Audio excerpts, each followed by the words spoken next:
এই তো কিছুদিন আগেও মিলিটারি গ্রেডের একটা স্মার্ট ওয়াচ যতটা না জনপ্রিয় ছিল, but recent days military grade smart ওয়াচের চাহিদা কিন্তু খুবই বেড়ে গেছে। জেনারেলি মিলিটারি গ্রেডের রাগেড স্মার্ট ওয়াচগুলো রাউন্ড শেপের হয়ে থাকে, বাট আমাদের মধ্যে অনেকেই আছেন যাদের আবার স্কোয়ার শেপ পছন্দ। বেশি কথা বাড়াবো না, আমরা আজকে কসপেটের M3 আলট্রা এই স্মার্ট ওয়াচটি নিয়ে কথা বলবো, যে এইটা কিন্তু স্কোয়ার শেপের একটা স্মার্ট ওয়াচ এবং 4টি বাটন রয়েছে। এই স্মার্ট ওয়াচটিতে কি নেই? ড্রপ প্রুফ, ওয়াটারপ্রুফ, 5 ATM এবং IP69K waterproof rating. That means আপনি পানির 50 মিটার গভীরতা যেতে পারবেন।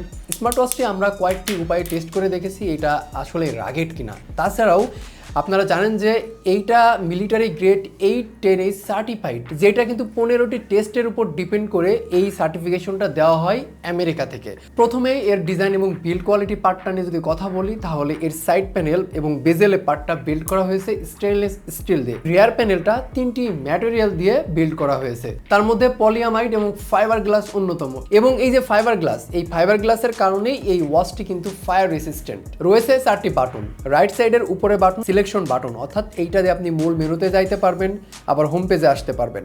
নিচেরটা হচ্ছে ব্যাক বাটন। আর লেফট সাইডে যে 2টা বাটন রয়েছে এইটা কিন্তু আপ অ্যান্ড ডাউন বাটন, অর্থাৎ উপরের বাটনটি প্রেস করলে ফাংশনগুলো বা মেনুগুলো উপরের দিকে মুভ করবে এবং নিচেরটা প্রেস করলে এটা নিচের দিকে স্ক্রল হবে।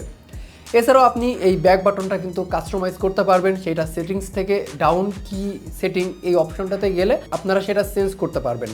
ওয়াচটির গ্লাস প্রোটেক্টর হিসেবে Corning gorilla glass 3 protector use করা হয়েছে এবং এর যে বক্স কন্টেন্ট, এই বক্স কন্টেন্টের মধ্যে কিন্তু আপনারা এক্সট্রা একটা গ্লাস প্রোটেক্টরও পেয়ে যাবেন। 1.96 inch AMOLED display panel use করা হয়েছে, যেখান থেকে আপনারা রেজুলেশন পাবেন 410/502। সাইজ অনুপাতে এর রেজুলেশন কিন্তু একদমই ঠিকঠাক আছে। অ্যামোলেড ডিসপ্লে প্যানেল থাকলেই সেখানে এওডি ফিচারটা থাকবে, এইটা কিন্তু এখন কমন। তারপরও এওডি ফাংশনটাতে কতগুলো এক্সট্রা ফিচার রয়েছে সেইটা ইম্পর্টেন্ট।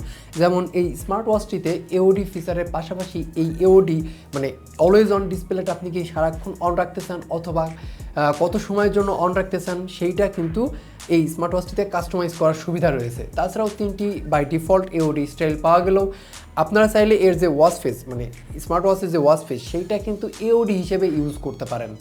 স্মার্ট ওয়াচটি থেকে হার্ট রেট, SpO2 এবং স্ট্রেস লেভেলটা টেস্ট করতে পারবেন।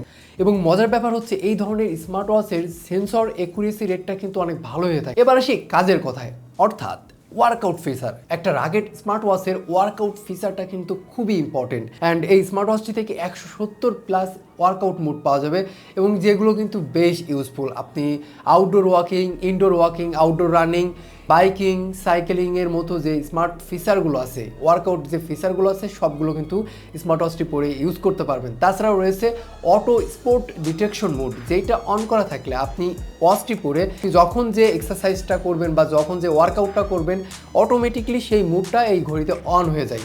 আসল কথাই বলা হলো না যে স্মার্ট ওয়াচটি দিয়ে কল করতে পারবেন কিনা। অবশ্যই কল করতে পারবেন এবং এটা দিয়ে কথা শুনতেও পারবেন। কিছু কিছু ডিভাইসে হোয়াটসঅ্যাপ কলও সাপোর্ট করা গেছে এমনটা শোনা গেছে, তবে আমার যে ডিভাইস এইটাতে কিন্তু আমি হোয়াটসঅ্যাপ কল সাপোর্ট পাই নাই। তবে অনেকে বলছে যে হোয়াটসঅ্যাপ কল সাপোর্টেড, সেই সাথে 100টি কন্ট্যাক্ট সেভ করা যাবে। 256 MB র্যাম থাকায় এই স্মার্ট ওয়াচটির ইউআই এবং টাচটা বেশ রেসপন্সিভ ছিল। ওয়াচটিতে 480 mAh একটা ব্যাটারি ইউজ করা হয়েছে, যার ফলে আপনারা যদি এখান থেকে অলওয়েজ অন ডিসপ্লে মোডটা অন রাখেন এবং ফোনের সাথে কানেক্ট রাখেন, সেই ক্ষেত্রে 2 থেকে 3 দিন সাপোর্ট পাইলেও আপনারা যদি স্ট্যান্ড বাই মোডে ইউজ করেন সেই ক্ষেত্রে কিন্তু 20 দিনের বেশি ব্যাটারি ব্যাকআপ পাবেন। যারা রাগেড স্মার্ট ওয়াচের মধ্যে স্কোয়ার শেপ পছন্দ করেন তাদের জন্য এই স্মার্ট ওয়াচটা একেবারেই রিকমেন্ড করার মতো।